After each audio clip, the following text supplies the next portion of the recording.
Commander Zara stood on the bridge of her ship watching the blue planet below. Her silver skin shimmered under the control room lights as she studied the data streams flowing across her screens. The Velkari Empire had been watching these humans for 3 cycles, now, and what they discovered made no sense at all. Captain the human, female named Lisa, is approaching the medical bay again, reported her science officer. Nyx, the young Velkari female, had been tracking human behavior patterns for months. Her purple eyes glowed with confusion as she read the bioscans.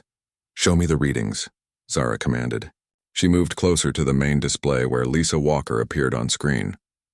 The human woman looked perfectly healthy but kept visiting their doctors. "Something is growing inside her body," Nyx explained, pointing to the scan results. "It appears to be some kind of parasite, but she seems happy about it. The readings show increased heart rate and strange chemical changes in her blood." Zara frowned. In Velkari society, reproduction happened through mind melding and energy transfer. 2 Velkari would join consciousness and create offspring through pure thought. It was clean and efficient and took only moments to complete. "Are you certain this is how humans reproduce?" she asked. Her medical officer, Kira, who had been studying human biology.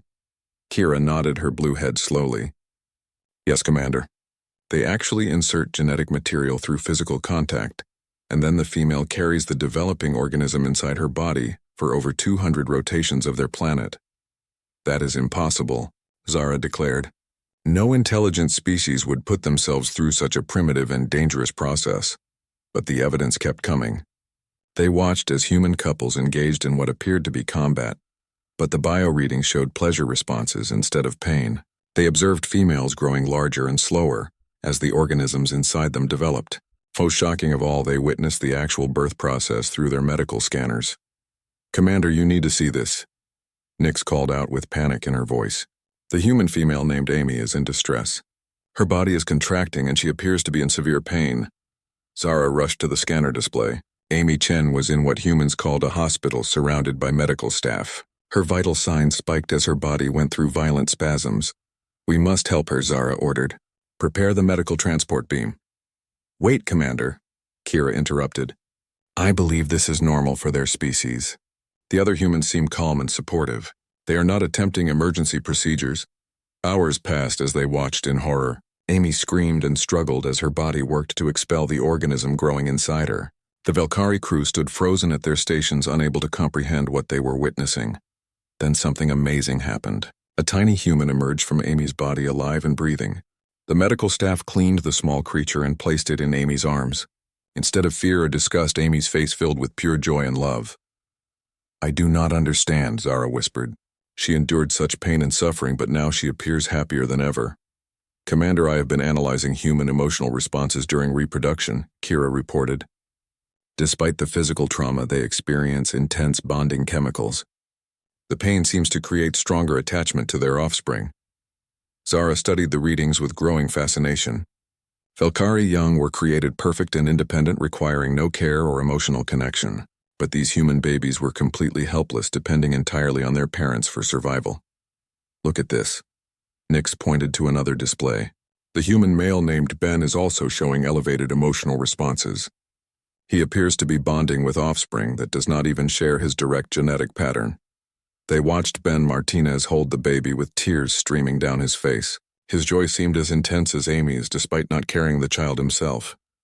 "This is extraordinary," Zara murmured. "They willingly accept such risk and pain to create life, and both parents form emotional bonds that last for decades." Over the following days, they observed human families with growing amazement.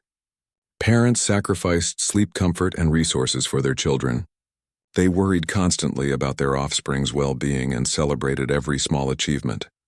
"Commander, I have disturbing news," Kira announced during their daily briefing. "Human females often repeat this process multiple times. Some endure the trauma 5 or even 10 times to create more offspring." "That cannot be accurate," Zara replied. "No rational being would choose such suffering repeatedly."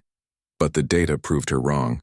They found human families with many children and mothers who spoke about pregnancy and birth with fondness, despite clear memories of pain.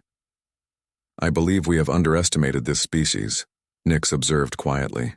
"Any race willing to endure such hardship for reproduction must possess incredible determination and courage." Zara nodded slowly. She had spent her career studying alien civilizations, and none had impressed her like these humans. The Velkari created offspring through simple mental processes, but invested little emotion in the results. These humans risked everything to bring new life into existence. Scan their military records, she ordered. I want to know if this reproductive courage translates to other areas. The results were stunning. Human soldiers threw themselves into impossible battles to protect their families and communities. Their history showed countless examples of individuals sacrificing themselves for others, especially for their children. They fight like their young are in constant danger, Kira noted, reading through battle reports. Even when their offspring are safe light years away, they battle with desperate intensity. Because they understand the true cost of creation, Zara realized. Every human life represents months of suffering and years of sacrifice. They cannot treat life as casually as we do.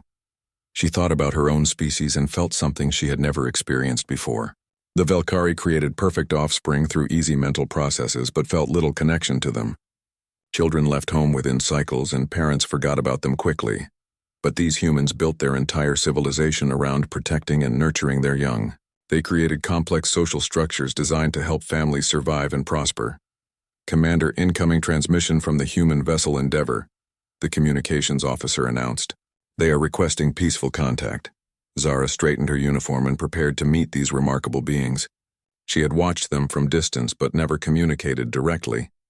After learning about their reproduction, she felt both fascination and respect for their species. Captain Maria Rodriguez appeared on the main screen looking calm and professional despite commanding a ship filled with beings who reproduced through what Velkari considered torture. Greetings, Commander, Maria said with a slight smile. We know you have been observing us. We would like to establish formal diplomatic relations. Captain Rodriguez, Zara replied carefully. Your species has proven most interesting to study. We would welcome the opportunity to learn more about human culture. Excellent, Maria nodded. Perhaps we could arrange a cultural exchange. I believe our species could learn much from each other. As the transmission ended, Zara felt excitement building in her chest. These humans had shown her something she never knew existed. The willingness to suffer for creation, to sacrifice for others, and to build love through shared hardship. The Velkari had achieved technological superiority through cold efficiency, but they had lost something essential along the way. These humans, despite their primitive biology, had discovered truths about life and connection that advanced aliens had forgotten. She looked out at the blue planet with new understanding. Somewhere down there, human couples were choosing to create life through pain and struggle. Parents were staying awake through the night caring for helpless infants. Families were making countless small sacrifices for each other every single day. Prepare the diplomatic shuttle, she ordered. I believe these humans have much to teach us about what it truly means to be alive. The Velkari had mastered the science of reproduction, but the humans had mastered the art of love.